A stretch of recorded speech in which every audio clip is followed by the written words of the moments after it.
When your Christmas gifts arrive late, well, that's bad, right? And when you shop at Target and your credit card or your debit card gets hacked, then that's really bad.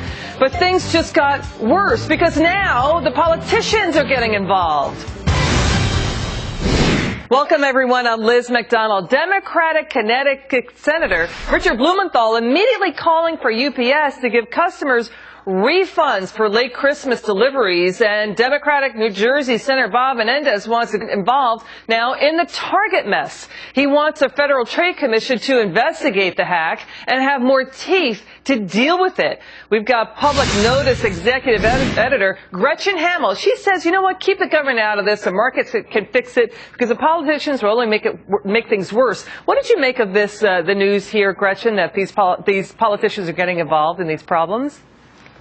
Oh, I think it's just political grandstanding. They're trying to take advantage of an issue that is top of the news right now and trying to insert themselves into news and also insert their issue into, bigger government policies. And what we've seen here is that these senators need to look at themselves in the mirrors, remind themselves of what they've promised the American people when it comes to a number of different issues, including Obamacare, that are just worse off and have been bigger broken promises than not delivering a Christmas gift before Christmas. Yeah, I hear what you're saying, that basically there are bigger problems that DC has to get involved with. But, there's late-breaking news on the Target hack. Now, Target is now saying, Gretchen, that actually PIN numbers that you use to access, your debit accounts, that the code was hacked into, that these criminals could have taken the code.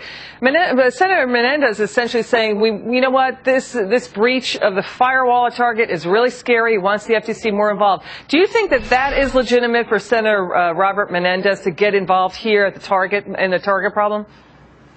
I really don't see how the government is going to solve this issue when it comes to data breach. When it comes to identity theft, it's always a cat and mouse game. It's the hackers trying to outpace the people who are trying to figure out where the holes are and how to patch the holes. And we've seen the same thing happen with healthcare.gov.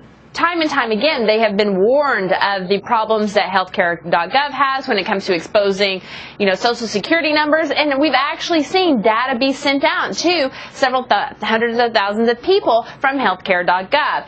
The government really doesn't have a great record to stand on, and this isn't just a problem within the private sector. We've seen this problem again and again with the government. Now, to your point about healthcare.gov, we've got Representative Diane Black out of Tennessee. She's a Republican congresswoman.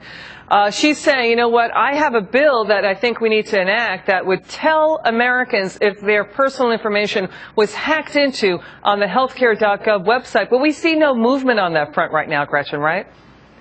Well, we don't see any movement on that front, and right now when it comes to, Congress, everything's kind of at a pause as we get through the holiday season. But the difference between what Target and what the government is doing is that Target is being very upfront with its customers. It's telling them the steps they are taking to make sure that they protect their identities. Now, when it comes to the government, like you said, they're not being so upfront with the American public with what is and is not being out there and actually what the breaches are. Yeah, and let's get back to Senator Menendez, because if the FTC gets involved, that just seems like more penalties and fines on the part of Target. When you already have the Justice Department, Secret Service looking into the hack, you have law enforcement looking into the hack.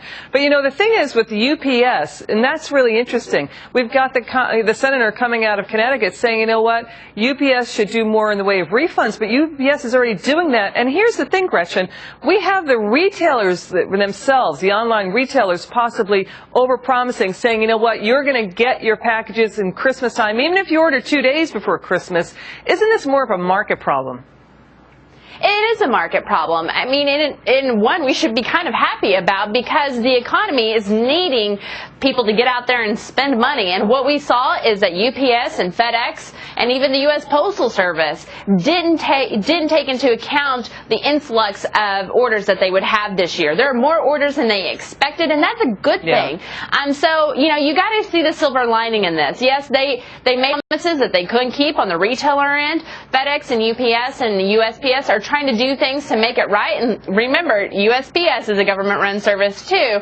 But they're trying to do what make it right. But consumers have the ability to not buy into those promises. When it comes to what the government is offering, when it comes to the health care, we don't have that option. Yeah, and the other thing with the consumers is with getting their Christmas gifts delayed.